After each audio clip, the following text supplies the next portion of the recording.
I was always one of these characters at school that just couldn't stand maths. It's just one of these, dreadful lessons you have to do like once, every day, but it could be at stupid times. I mean, I had one, it was about 2 o'clock till 3, and I just absolutely dreaded it. I thought, oh, back in the classroom doing boring maths again. And yeah, it's just as soon as it started clicking into your head, you're knuckling down, you're revising, it sort of gets into your system more and you actually sort of enjoy it. Believe it or not, whoever's watching this, you actually will. I mean, I did, but yeah. My maths was just something I always struggled with. There was just some reason why the penny wouldn't drop, and at the time I was doing it there were different papers, and there was one paper I got and it wasn't too bad a score, but the other paper just kept eluding me to the point where I failed I think 5 times in the end. The longer it went, the more I just got frustrated by it, and of course the frustration wasn't well controlled. I didn't have the foresight, and I was certainly naive to think that if I just avoided the problem then it was going to go away, and of course it didn't. It just came back to haunt me until the penny finally dropped and I realised I wasn't going to get any further before I just dealt with it and put it to bed, and of course thankfully I did. Actually, I enjoyed maths at school. I didn't do much homework, but my maths tutor was also my form tutor. And it was systematic. You didn't have to know. Just follow the rules, learn the rule, follow the rules. So I was okay at secondary school. I mean, I got a CSE 1. Yeah, but at O level they want you to do a little bit more work, and I never did homework. And then even at A level, I never did homework. This was the problem. So I'd fail a year, then I'd repeat. Then I'd fail a year, and I'd repeat. And then by that time I got it. Similarly, all the way through my degree. So I had really bad habits as a student. I was a very, very bad student. And I think partly because I was such a bad student, that's made me a much, much better teacher, because I know exactly what's going through that student's head as I look at them. You can see I'm losing them, so I've got to get them back by different techniques, by jokes or humour, making sure that they're engaged. I use the mini whiteboards a lot, make sure that they're engaged in the class. I go around and check, get paired work. So I do lots and lots of different things to keep students engaged. So I make sure before they leave the class they've learnt, but the problem is they don't go and consolidate, they do no homework.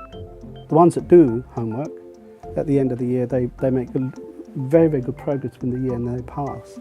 They go up sometimes two grades and sometimes even more from when they were. Because I've gone to college now, I've sort of matured, well, I've matured, and just you get the realisation that you need these sort of things in life, or otherwise you just won't get anywhere. That's the bottom line of it. Yeah, I mean, English and maths, both of them, if you don't have them, it's a case of it does make things a lot more difficult for you, especially nowadays. Jobs want English and maths, GCSE, C or above. Not only will other doors not open, they'll just remain closed for you. If you do not have maths GCSE, many doors will just not open. You won't even get past the first. No maths, no English GCSE, forget it. We don't even need this guy. According to research, if you've got English and maths as on your CV, C or above, you will earn £140,000 extra over your working life. It's amazing, even though you might not use every aspect of it, it will come back and it will be supportive for you, whatever line of investigation or study you go into. If you want to focus on something that's completely far away and far removed from maths, believe me, get it done, get it out of the way. Once you've got it for life. No one can take it away from you.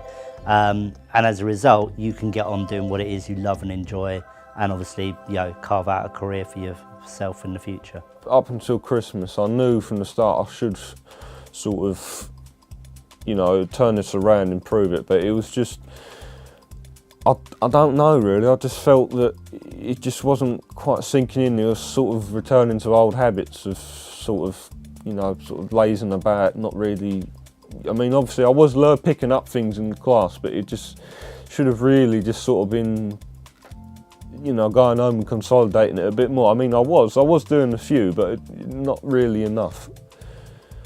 And then when it come to January, I turned 18. Now obviously the whole cliche of, oh, when you turn 18 you start, you know, looking back and things, you start saying, oh, I need to sort things out, I need to get responsibilities and things like that. And to be honest, that's basically what happened to me. I just thought over it for a long time. Knew, obviously with the support of my parents, saying, oh, come and told me you need to get this year, you need to revise, you need to get it sorted out. And yeah, it just went over my head. And ever since January, I've just knuckled down. Whether it be English or maths, or any subject that you might be struggling with, don't look at it as one great big giant mountain that you've got to climb up. Take it a little bit at a time, step by step, and you will get there eventually. There's a certain pleasure when somebody, you see their face and all of a sudden they've got it, and you can see the kind of joy and smile, yeah, I can do that now, that confidence.